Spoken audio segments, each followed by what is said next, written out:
Lumaban ng patas ang Gilas Pilipinas, grabe yung puso na pinakita sa laban mga idol. Showtime naman si Carl Tamayo na hype ang coaching staff ng Gilas Pilipinas sa ginawang back-to-back press. Kinilig doon ng mga kababayan natin Gerard White at Carl. Buwis buhay naman si Justin Brownlee, nag-dive pa mga idol.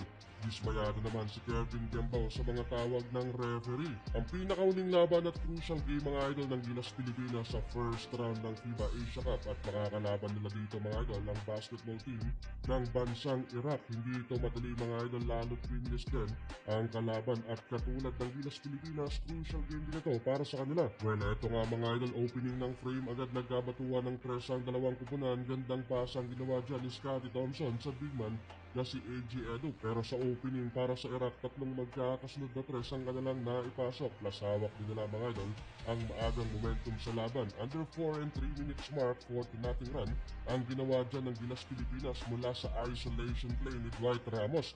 Plus penetration naman ni The Kraken sa shaded area. First field goal niya of the game mga idol. Sinundan pa yan mga idol ng easy bucket layup ni Junmar Fajardo mula sa Malasir Cruz na assist ni Scottie Thompson. Yun nga lang, agad nakakasagot sa momentum ng Gilas ng Iraq mula sa 3-pointer ng kanilang leading scorer sa harap ni Justin Brownlee. Kiki naman with a crazy handle and drive, gandang assist sana yon kay Junmar Fajardo. Masyadong malambot nga lang doon si The Kraken. Up by 6 points ang advantage ng kalaban, 12-18 at the first quarter. Heading into second quarter, mataas ang kumpiyansa ni KP sa laban. Eto, nagbintis nga lang mga idol ang kanyang unang first field goal habang uminit naman si Dwight Ramos. Gandang cut mula sa assist ni Oftana, iniwan lang to ng bantay, plus nakakapag-draw pa ng foul for straight points para sa Mr. Reliable ng Gilas Pilipinas. Siya nga pala mga idol, ang video na to ay sponsored. Kung mahilig ka sa sports like basketball, boxing at iba pa, bisitahin at click lang ang link na nasa comment section for more details.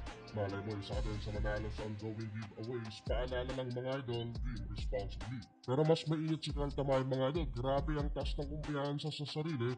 6 straight points ang pinukol sa basket ng kalaban. Back-to-back 3-pointer lang naman mga idol, first lead ng Gilas sa laban. Habang si Kiki naman mga idol nakakapag-commit ng foul sa kalaban pero hindi ito panipaniwala. Walang contact na nangyari doon pero may tawag na foul ang referee. Binawian tuloy yan ni CG Perez ng press mula sa kanyang unang attempt and field goal. Habang back-to-back 2 points naman ang ginawa dyan ni Kiki ganti sa kalaban, wala man lang mga tawag doon ng referee. Clearly may end one play sana doon mga idol. Habang si Justin Brownlee naman struggle sa scoring na may only 1 point, shooting 0 of 6 from the field, kaya kailangan mag-step up dito ng ating mga local players. First half, tabla sa 33 ang talaan sa scoring.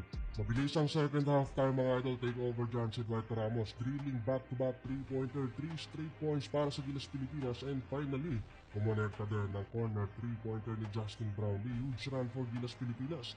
Nakakapitalize nila yung mga turnovers ng kalaban. 15 points lead sa pagtatapos ng third quarter ang Gilas Pilipinas. Sa fourth quarter naman, 10 straight points ang ginawa dyan ng kalaban to cut the lead down by 7 points. Anyari doon mga idol sa depensa ng Gilas Pilipinas. Nang pinasok ulit sina Justin Brownlee at Dwight Ramos, nakabawi pa ang Gilas Pilipinas. Finally, nanalo din tayo mga idol sa first round at aabante pa rin tayo sa second round mga idol.